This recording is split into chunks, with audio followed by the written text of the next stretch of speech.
오늘 우리에게 주시는 하나님의 말씀은 사사기서 1장 16절로 21절까지의 말씀입니다.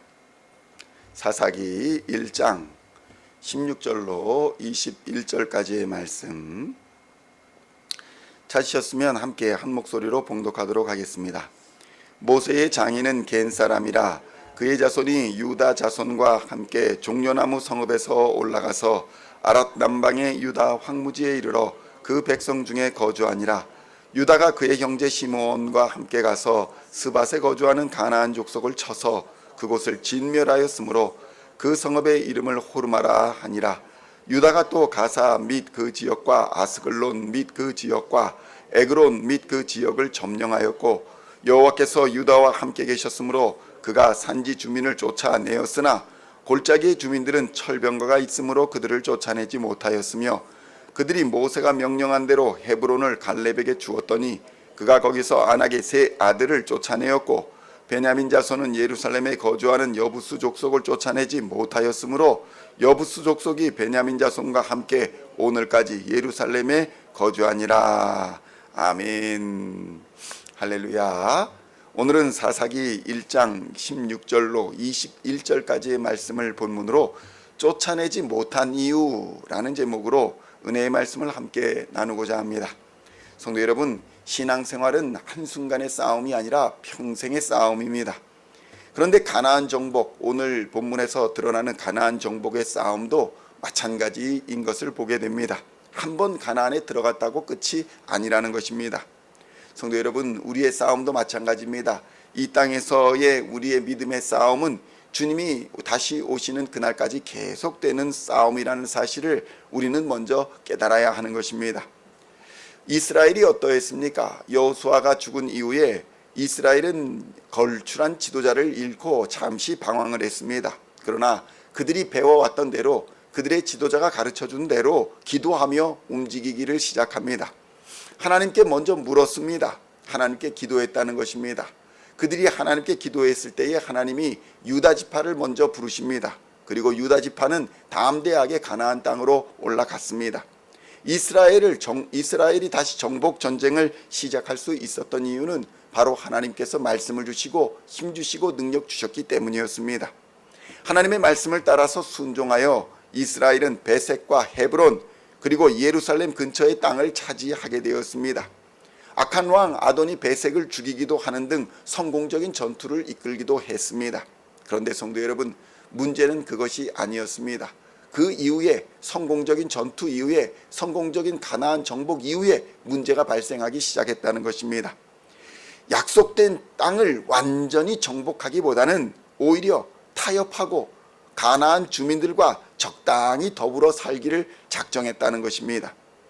그들은 정복하고 다스려야 되는데 그들을 정복하고 다스리기보다는 그들을 사로잡아서 그들이 당했던 대로 노예로 삼고 노역을 시키면서 함께 살기 시작했다는 것에 문제가 있었다는 것입니다. 성도 여러분, 이스라엘의 가나안 전쟁은 하나님의 말씀에 순종함으로 시작했지만 그들 자신이 스스로 타협하기로 결정하면서 점점 실패의 길로 들어서기 시작했다는 것입니다. 성도 여러분, 우리의 변화나 개혁도 마찬가지입니다. 개혁하고 변화하리라 결단하고 다짐하는 것만으로 변화가 되고 개혁되지 않는다는 것입니다. 타협하는 순간 개혁은 실패하게 되는 것입니다. 그렇다면 성도 여러분, 왜 이런 타협으로 이스라엘은 가나안 정복을 실패하는 그런 길로 가게 되었던 것일까요? 첫째로는 이 사람들을 이용하자, 이런 편의주의적 발상이었습니다. 성도 여러분, 하나님은 이스라엘에게 무엇이라 말씀합니까? 이스라엘 백성들은 하나님께서 모세를 통해서 말씀하신 대로 행동해야 했습니다. 그것이 무엇입니까? 가나안 백성들을 다 쫓아낼 뿐만 아니라 더불어서 그들이 가지고 있는 우상들, 신당들 이런 거 다 깨부셔라, 없애라, 그 명령을 지켜야만 했습니다. 그런데 이스라엘 백성들이 어떻게 행동합니까? 하나님의 명령을 지키기는커녕 오히려 가나안 족속들을 노예로 삼습니다. 그 건장한 사람들, 이 힘 좋은 사람들 쫓아내서 뭐하냐? 우리가 힘든 일 하지 말고 이 사람들 노예로 부려서 이 사람들 일 시켜서 성전도 짓고 이런 것도 짓고 저런 것도 짓고 하자. 그들이 노예 생활하던 대로 이 사람들 붙잡아서 그대로 노역을 시켰던 것입니다. 자신들이 해야 했던 일들, 자신들이 마땅히 해야 했던 일들을 가나안 족속들에게 맡기며 그들에게 강제 노동을 시켰던 것입니다. 이것은 당연히 하나님의 말씀에 비추어 옳지 못한 행동들이었습니다. 그렇다면 성도 여러분, 이스라엘 백성들이 정말로 하나님의 말씀을 몰라서, 하나님의 명령을 몰라서 이렇게 어긋난 행동을 했을까요? 그렇지가 않다는 것입니다. 이스라엘 백성들은 하나님께서 말씀하신 그 명령들 잊지 않았습니다. 그럼에도 불구하고 이스라엘이 정복에 실패했습니다. 내가 이 땅을 차지하지 못했습니다. 라고 변명할 수 있었던 것은 그들이 가지고 있었던 철병거가 대표적인 이유였습니다. 당시 철병거에는 전차, 탱크라고 불릴 수 있을 정도로 첨단 무기 중에 하나였습니다. 사람들은 이 철병거로 말미암아 이스라엘이 하나님의 약속에 따른 전쟁에도 승리하지 못했다. 야, 어떻게 가나안 족속이 철병거를 갖고 있는데 이스라엘 사람들이 그들을 물리치고 이길 수 있겠느냐? 이렇게 생각하지만 전혀 그렇지가 않습니다. 사사기서 4장에 보면은 가나안 족속들이 철병거 900대를 가지고 있음에도 불구하고 이스라엘 백성들이 승리했다라는 기록이 남아 있습니다. 가나안 땅의 지형을 보면 철병거들이 막 달리면서 싸울 수 있는 그런 평지가 아닙니다. 골짜기가 있고 그리고 돌밭이 있고 막 그렇기 때문에 철병거가 절대적 위험 요소가 되지는 않았다는 것입니다. 그럼에도 불구하고 그들이 타협했다는 것은 이스라엘 백성들이 점점점 강해지니까 가나안 족속을 내쫓기는커녕 오히려 그들을 노역하며 부려서 편리하게 이용하자, 이런 생각에 빠졌기 때문이었던 것입니다. 결국 이스라엘은 이들을 일부러 남겼다는 것입니다. 그리고 완전한 정복을 하지 못한 채 이 전쟁을 마무리 짓게 되는 것입니다. 이것이 원인이 되어서 이스라엘을 끝까지 괴롭히는 그런 이유가 되는 것입니다. 결국 그들이 능력이 없어서가 아니라 쫓아내려는 의지가 없었기 때문에 가나안 백성들을 쫓아내지 않았다라는 것을 알려주고 있는 것입니다. 성도 여러분, 신앙생활하면서도 점치러 다니고 우상 가지고 다니고 뭐 부적 들고 다니고 뭐 이런 사람들이 있는데 왜 그렇습니까? 우상을 쫓아내려는 의지가 없기 때문입니다.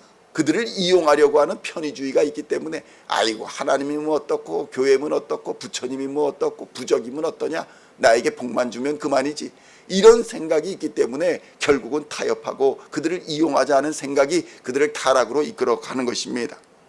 둘째로 무엇입니까? 스스로 그만하자, 이제 되었으니 그만하자, 이런 교만함이 그들을 실패와 절망으로 몰아붙였다는 것입니다. 이스라엘 백성들이 무슨 생각을 합니까? 이제는 땅 차지하는 전쟁 그만하자, 이미 차지한 땅에 만족하며 살자, 저 가나안 정복을 끝내자.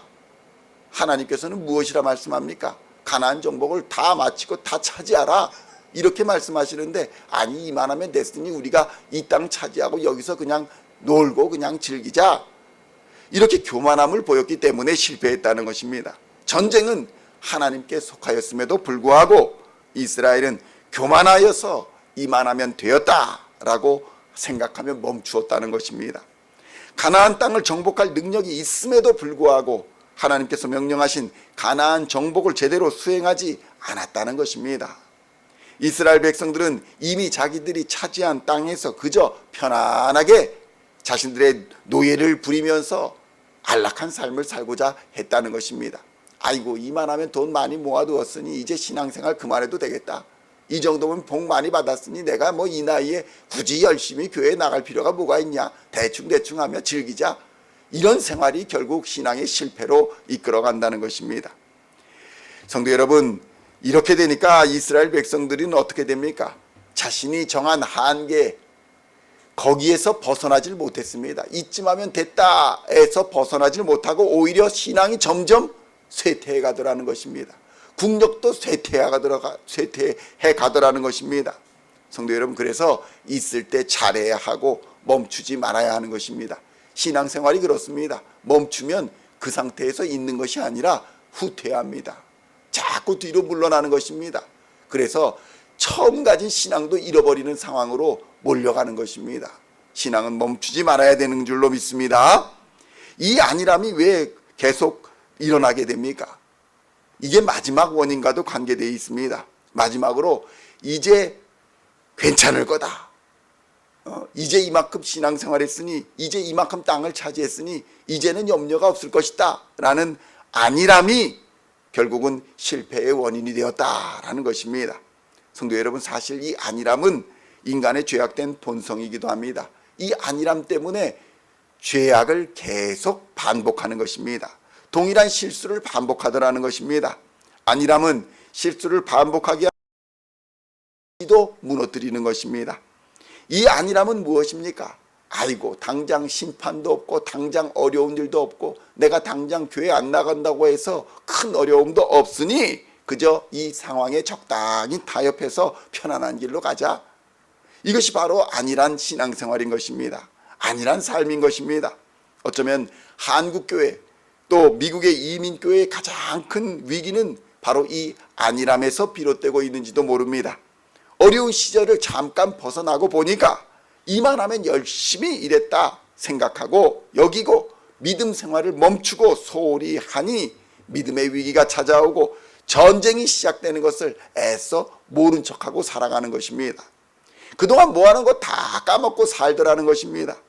이런 안일함은 믿음과 신앙생활에서 방심함을 일으키게 됩니다. 이 방심이 죄를 부르고 이 죄가 틈을 타고 들어오게 되는 것입니다. 결국 이스라엘은 이 방심함으로 실패하게 됩니다. 성도 여러분, 우리는 믿음의 싸움을 스스로 멈추어 버리는 우를 범해서는 안 됩니다. 이만하면 됐다. 하나님이 말씀하시지도 않았는데 이 믿음의 싸움을 내가 여기서 그냥 멈춰버리고 여기서 그냥 신앙생활 이 정도만 하면 됐다. 여태까지 이렇게 열심히 기도했으면 됐다. 이렇게 멈춰버리는 우를 범해서는 안 된다는 것입니다. 왜냐하면 우리는 매일 영적 싸움에 노출되어 있기 때문에 그렇습니다. 세상의 문화와 맞서서 싸우고 있기 때문에 그렇습니다. 안일함과 편의주의와 교만함을 우리는 말씀과 기도로서 매일 이겨야 할 줄로 믿습니다. 멈추지 말고 믿음의 행진을 계속해서 해야 합니다. 언제까지 합니까? 예수님이 다시 오시는 그날까지 우리는 믿음의 싸움을 멈추지 말아야 하는 것입니다. 그러므로 오늘도 믿음의 선한 싸움을 피하지 마시고 방심하지 마시고 늘 기도와 말씀으로 십자가를 단단히 붙들고 하나님께서 우리에게 주신 복음의 전신갑주를 입고 주님과 항상 함께 동행하는 삶을 살아 유혹과 시험을 능히 물리치고 승리하는 우리 시온의 성도님들 다 되시기를 우리 주 예수님의 이름으로 간절히 축원드립니다. 기도하시겠습니다. 하나님 아버지, 감사합니다. 이스라엘이 가나안 전쟁을 시작하면서 그들의 안일함과 그들의 편의주의와 그들의 방심함이 그들을 실패로 이끌어냈다는 것을 오늘 배우게 하시고 깨닫게 하여 주시니 감사합니다.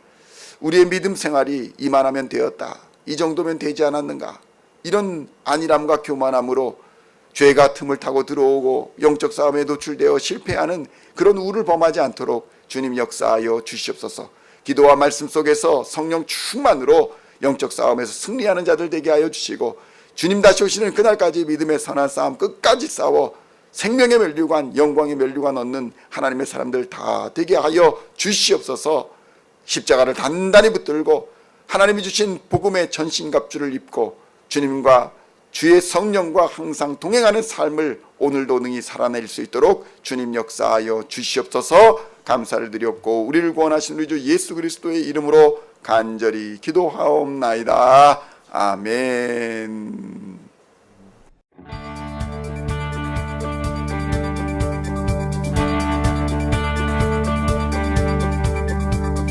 Singing songs of thy praise, we are coming to you, dancing before